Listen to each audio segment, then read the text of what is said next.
Welcome to the Weekly Dose Podcast, your one-stop shop for the weekly news in incretin mimetic therapies, with your host, ManOnMounjaro, Dave Knapp.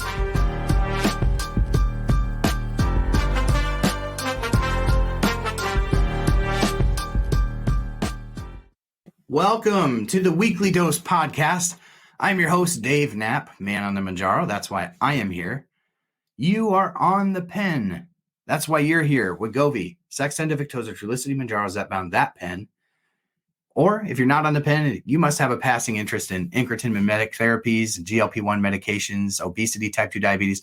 Whatever reason has you here, or whatever reason the algorithm put you here, I hope you'll hang out for a little bit and become part of the community here. We've got a great community, not over here on the podcast so much, but over on YouTube, over on TikTok, Facebook. Wherever you get your socials, you'll find our community, our On The Pen community, and I hope you'll be a part of it, no matter what social media platform you hang out on.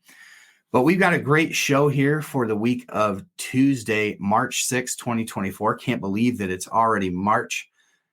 It's going by fast. I say that every year. The older I get, life just steps on the accelerator. And I believe having kids has something to do with that. I mean, life just goes fast. But I'm excited to bring you the news this week. We've got some very interesting news. We've been covering the Change Healthcare hack on this channel, and it's really what's dominated the news, not only in this community, but in the healthcare community at large, because Change Healthcare impacts so much of what happens in the healthcare world. So Change Healthcare is owned by OptumRx, which is owned by United Healthcare. And I like to pull up this little graph because it just gives you a good representation. 1 in 4 patient records in the U.S. is handled by Change Healthcare. Over 39,000 pharmacies, 6,000 hospitals. And with this hack, hospitals have been unable to bill for services.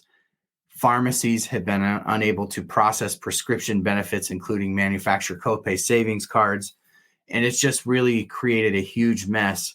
On Friday of last week, Change Healthcare put out a memo basically saying that they had stood up an interim system that was going to allow pharmacies to process prescription medications again. So they were bringing that online slowly. It was something that pharmacies were going to have to opt in on their end and get stood up in their own specific pharmacies. So it's not as if everywhere is good to go at this point.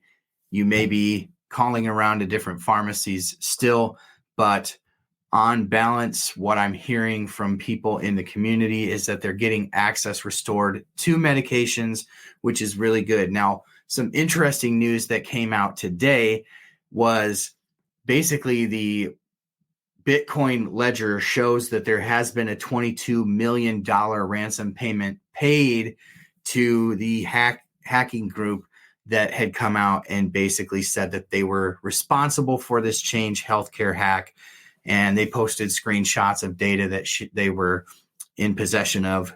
It looks like that ransom was paid. How that implicates the rest of what goes on at Change Healthcare from here moving forward, I can't possibly say. But I think what this underscores is how crazy of times we live in. I read somewhere that as of 2023, there were over $1 billion in ransom payments from hacker groups for data that they were holding ransom that they had hacked. So this is becoming a bigger and bigger issue. And it just underscores the need, and I won't belabor it because I've talked about it on other streams and other podcasts, but to have just good cyber data hygiene, meaning understand that your personal data has been impacted. Your passwords are out there. Your social security number is out there.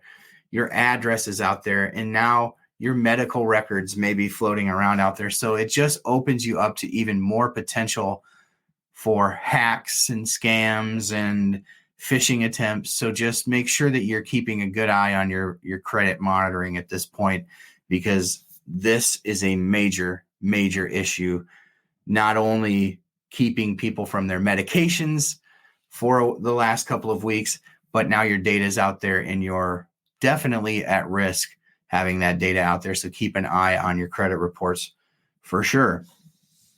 Interesting news published by Pubmed this week. This was basically data that was taken from a couple different databases of tirzepatide users, and it was looking at Asian populations versus non-Asian populations with type 2 diabetes. And what they found in this was very interesting. So it was patients across 6 studies, and it showed that tirzepatide was more effective in lowering fasting blood glucose and improving glycated hemoglobin in non-Asians than Asians, with the 10 milligram being identified as the optimal dose for decreasing fasting blood glucose. Just some fantastically interesting information to think that between the two different populations of people using tirzepatide, that the Asian population did not respond as well to the glucose lowering, the fasting glucose lowering of tirzepatide. Conversely, Asians actually experienced a greater effectiveness in weight loss and achieving greater than 5% weight loss with tirzepatide. So while they maybe didn't have as good glycemic control, they had better weight loss with tirzepatide. So just interesting information. I don't know that that means a whole lot to anybody, but I think it's fascinating what they're able to do by pulling in data from different resources and kind of putting it into these AI machines that are able to pump out some information that just gives us these little interesting tidbits about how different patient populations respond to these medications. I think we're going to see more and more studies like this coming out, as tirzepatide has now been around for type 2 diabetics for a good bit of time now. Some really interesting news this week that I didn't see coming was that Oprah announced that she will be declining to stand up for re-election on the Weight Watchers board for the coming year. Oprah owns over $1 million in shares in Weight Watchers, which is worth a ton of money. She has basically come out and said that she wants to avoid all appearances of evil, and so she is going to basically take all her shares in Weight Watchers and all the profits therein and donate them to the National Museum of African American History and Culture, which is fantastic, but it really does beg the question why and what next for Oprah. So I think this is probably bigger than Weight Watchers underperformance in the GLP-1 world, in the GLP-1 space, sort of a separate conversation.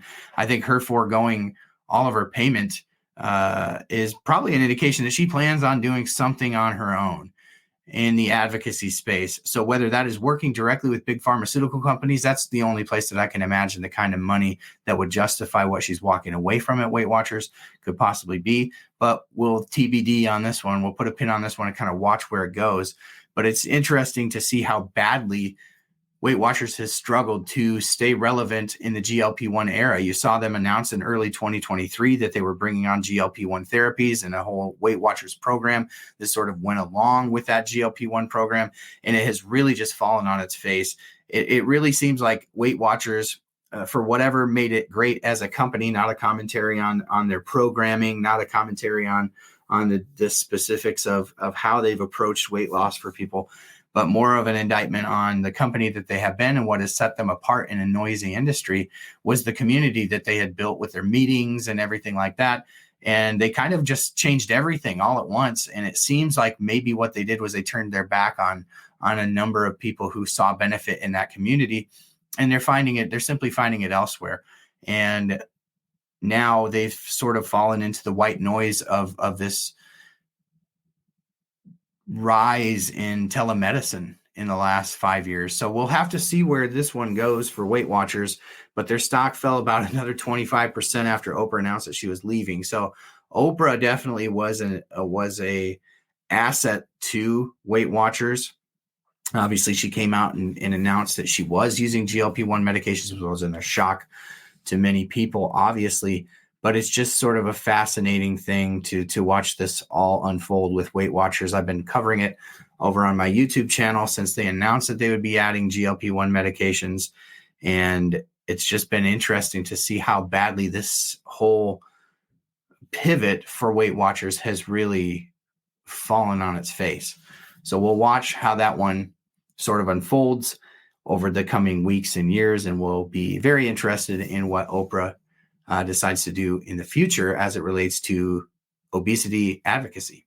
Moving along, talking about the supply chain for Tirzepatide, both for Zepbound and Mounjaro. So our last update was exactly a month ago. It was February 5th of 2024. And at that time, we learned that the 10, the 12.5, and the 15 milligram doses of Mounjaro were going to be on manufacturer back order until early March of 2024. Well, we're here in early March. There are reports of people still being unable to get some of the higher doses of Mounjaro, and there are plenty of reports of people unable to get different doses of Zepbound. How much what's going on with the Change Healthcare hack may have impacted that over the last 2 weeks? It has to have made a difference with people unable to fill their scripts. I believe we'll get an update probably on Tuesday, maybe Wednesday, sometime this week for sure on that FDA website to let us know where the Tirzepatide supply sits currently. I fully expect, based upon the reporting that I'm hearing, to hear that both Mounjaro and Zepbound are in shortage. I don't think that everything has been resolved with Mounjaro, and it seems like Zepbound is becoming harder to find as well. But the caveat is this Change Healthcare thing may have impacted the supply a little bit for this month's update. So we'll see what comes of that, and I'll definitely update you as soon as possible. Just one more little housekeeping note from this past week that I really want to encourage you on would be to go to my YouTube channel. So if you're not on my YouTube channel, please go over there and subscribe. That is where my best content lives.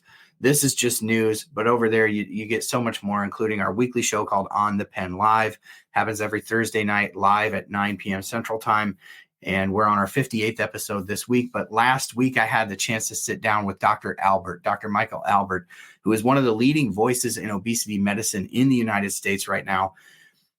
Gosh, this was probably my favorite interview that I've done since I started doing all of this advocacy work for GLP-1 medications and obesity medicine. It's very delightful to sit down with somebody who can match your passion and enthusiasm for this class of medications and what it can do. And this conversation did not disappoint. It lasted about an hour and a half. So this is going to be a good one to listen to on your commute to work, or if you're taking a trip somewhere, just throw it on. There's no video to go along with it because it was a TikTok live that we kind of modified to put over on YouTube. I also uploaded it to the podcast here too. So if you want to stay on the podcast platform, I uploaded it last week. Please, if you miss all my other content, make sure that you check out the interview with Dr. Albert. It was spectacular. The other thing I did this past week was I gave you a rundown, about a 10-minute rundown on the hour-long documentary that was dropped by CNBC this past week called The Big Shot, The Ozempic Revolution. I just gave you my take on it. Basically, I don't want to spoil it, but that video is available over on YouTube as well. So make sure that you go over there and give my YouTube channel a subscribe.